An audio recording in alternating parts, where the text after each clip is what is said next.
중국도 아마 어쨌든 돈은 들어가니까 정부가 돈은 주니까 반도체 업체 입장에서는 자기들이 살 수 있는 장비를 가지고 굉장히 후공정을 굉장히 비싼 장비를 써서 그런 식으로 만들어서 칩을 내놓을 거라고 보고 있어요. 단기적으로는 악재죠. 네, 왜냐하면 이제 우리나라 반도체 팹들이 중국에 있으니까. 그런데 장기적으로는 중국 업체들이 우리의 잠재적인 경쟁자가 될 건데 따라올 수 없다라는 거는 굉장히 우리한테 긍정적이죠. 네, 저는 IT의 신 이형수라는 유튜브 채널을 운영하고 있는 이형수입니다.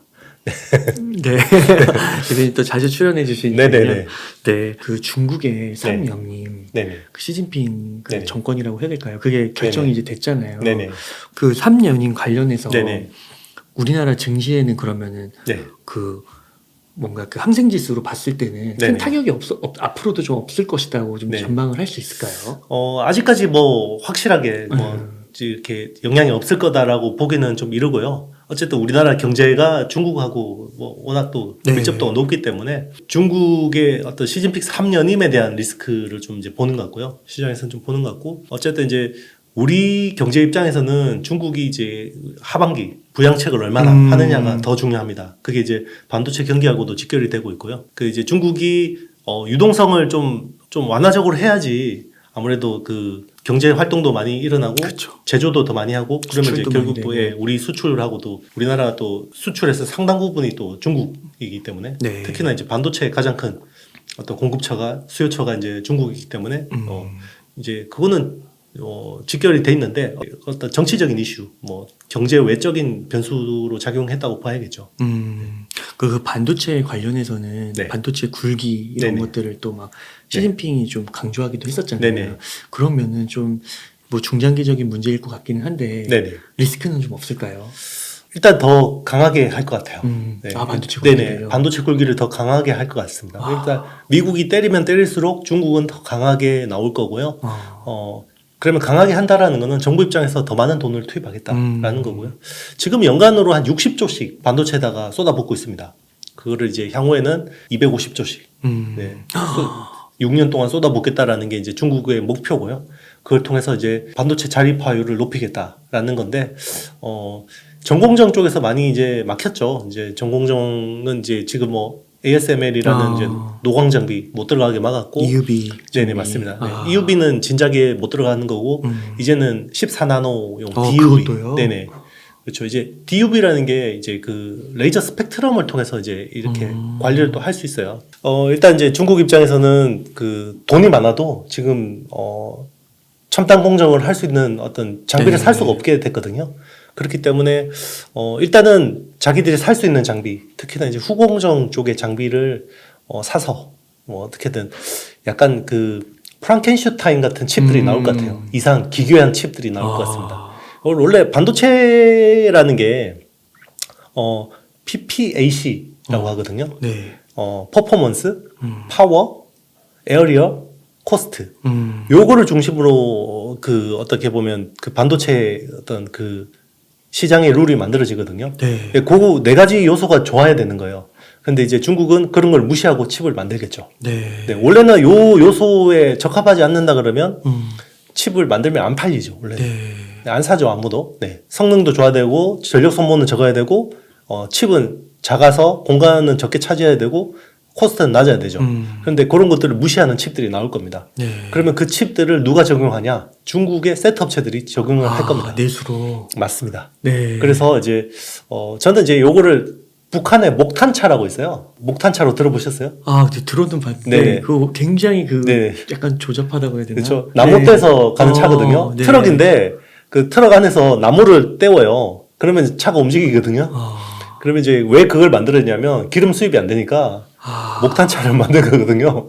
네. 그런 반도체가 나올 거라고 보고 있습니다. 그래서 네. 중국도 아마 어쨌든 돈은 들어가니까 정부가 돈은 주니까 반도체 업체 입장에서는 자기들이 살 수 있는 장비를 가지고 굉장히 후공정을 굉장히 비싼 장비를 써서 네, 그런 식으로 만들어서 칩을 내놓을 거라고 보고 있어요. 네, 그렇군요. 그러니까 어떻게 보면은 우리나라 반도체 기업들 네네. 주가는 좋지 않은데 네네. 약간은 어떻게 생각해 보면은 호재일 수도 있을 것 같기도 하고요. 네네. 중국을 견제해 주는 것 같아가지고요. 맞습니다. 단기적으로는 악재죠. 네, 왜냐하면 이제 우리나라 반도체 팹들이 중국에 있으니까 지금 삼성전자 시안 같은 경우는 삼성전자 낸드 플래시 생산의 40% 비중을 차지하고 있고 그리고 이제 우시에 있는 SK 하이닉스 팹은 D램의 43%입니다. SK 하이닉스가 생산하는 D램의 43%가 이제 우시에서 생산이 되고 있고 그리고 인텔의 낸드 플래시 사업을 인수를 했어요. 그게 이제 다롄에 있습니다. 대련. 예, 다롄에 있는데 그것도 이제 생산 비중이 한 30% 가까이 되거든요. 그러니까 이제 국내 업체들은 이 팹을 이제 앞으로는 업그레이드를 못 한다라는 건 굉장히 큰 타격이죠. 그런데 장기적으로는 중국 업체들이 우리의 잠재적인 경쟁자가 될 건데 따라올 수 없다라는 거는 굉장히 우리한테 긍정적이죠. 원래 중국의 첨단 제조 2025 그러니까 반도체 굴기의 목표는 2025년까지 반도체 자급화율을 70% 달성한다는 게 목표였거든요. 근데 지금 작년 기준으로 16% 달성했습니다. 네. 아마 2026년이 돼도 20% 21% 정도. 그 정도밖에 안 되는 안 될 것 같아요. 네. 왜냐하면 장비가 안 들어가니까. 네. 그렇군요. 네. 그 혹시 막 중국에서 네. 그 EUV 장비를 만들고 네. 뭐 도광 장비, 성공정이 있는 네. 그런 것들을 만들 가능성은 없나요? 없습니다. 왜냐하면 네. 그 이전 어떻게 이제 미중 패권 전쟁 이전에도 이 ASML의 노광 장비를 대체할 만한 업체가 단 한 곳도 없었어요.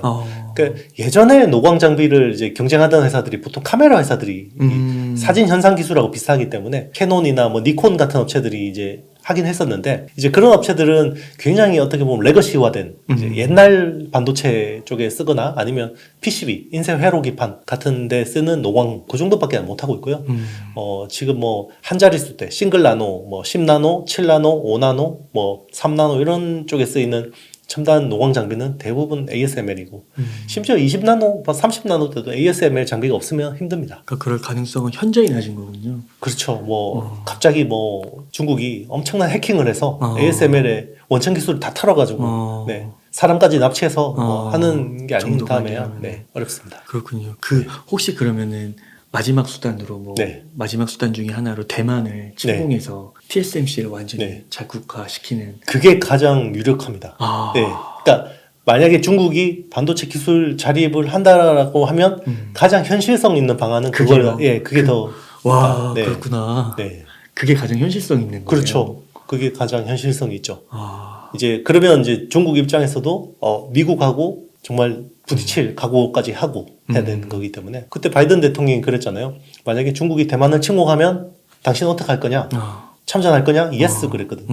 네. 그리고 또 참전이 되면은 네네. TSMC가 온전히 남아있을 보장도 없지 않나요? 그렇죠. 아마 미국 입장에서는 이게 참전하는 게 부담스럽다 그러면 TSMC 팹을 폭파시킬 거예요. 네.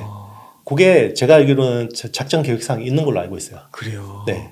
그러니까 한편으로 생각해 보면은 그게 그 자체만 보면은 굉장히 큰 위기 같은데 장기적으로 봤을 때는 네네. 미국이 어차피 자국 본진에다가 네네. 지으면 다시 되잖아요. 시간은 걸릴 수 있어도. 네네. 그러면은 그 한 몇 년 동안은 이게 반도체 수급이 좀 어렵다 할지라도 네네. 장기적으로도 또 미국에 유리할 수도 있는 구도가 나오는 거 아닌가요? 그거는 유리한다고 볼 수는 없지만 이제 그런 것보다는 직접적으로 전면전으로 일어나느냐 이건 잘못하면 세계 3차 대전이 될 수 있거든요. 네. 이제 그거를 감수하느냐 아니면 파운드리 TSMC 팹을 폭파하느냐라는 두 개의 선택지가 있다 그러면 후자 쪽이지 않을까 싶어요. 예. 미국이 중국하고 전면전하기는 자기들도 부담스럽거든요. 그러니까 그만큼 반도체가 중요하고 네네. TSMC의 위상도 정말 커졌구나. 네네, 그렇죠. 우리나라 GDP 1인당 GDP도 앞선다고 하고요. 맞습니다. 어떻게 하나의 기업이 그렇게 그렇죠. 성장을 하니까 그런 미래가 만들어지네요. 그렇죠.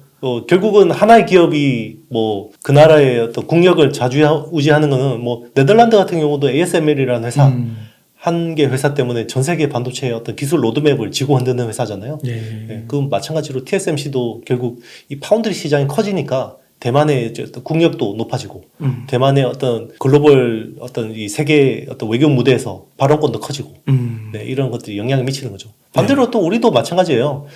조 바이든 대통령이 자기가 취임하고 나서 해외 첫 순방지가 우리나라였거든요. 우리나라가 해외 첫 순방지였던 적이 없어요. 미국 대통령한테. 그리고 와서 보통 오면 주한 미군 부대부터 갑니다.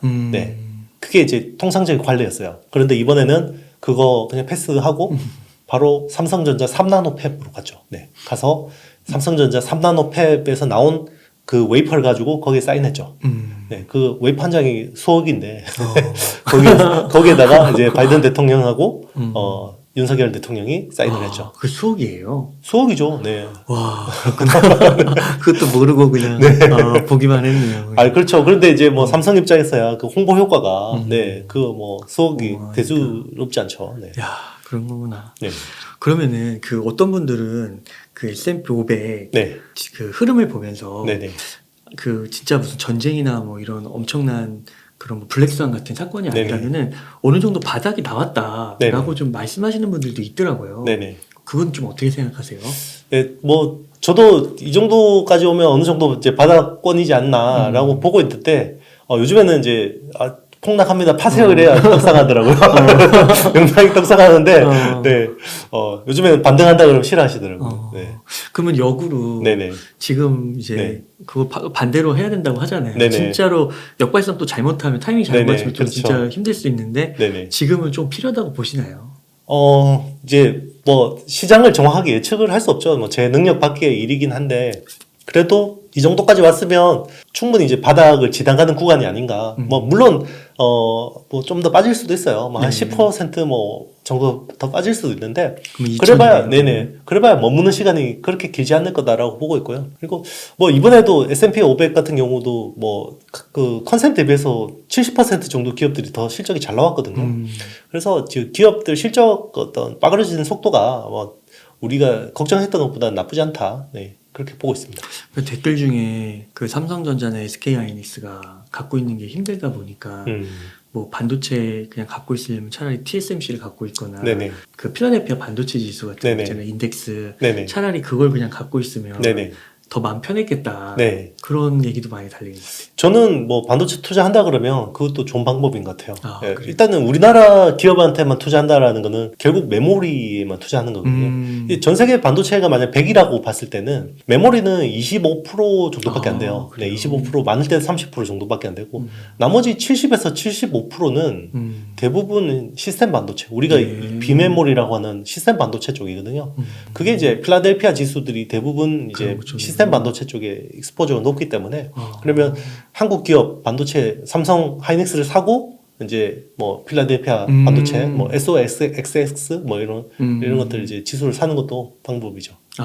네. 그러면 지금 섹터에다 만약 투자를 한다고 했을 때 네네. 반도체는 좀 괜찮다고 보시나요? 네, 저는 뭐 충분히 지금 뭐 분할 매수하기엔 좋다고 보고 있어요. 네. 저도 계속 실제로 뭐 미국 주식 같은 경우도 조금씩 분할 매수하고 있고요. 뭐, 네. 그렇게 하시는 거군요. 네네. 네. 그러면은 그 지금 이렇게 이런 상황 속에서 네. 조금씩 분할로 주식을 사가는 게 좋고 음. 그 중에 하나가 반도체 섹터고 네네.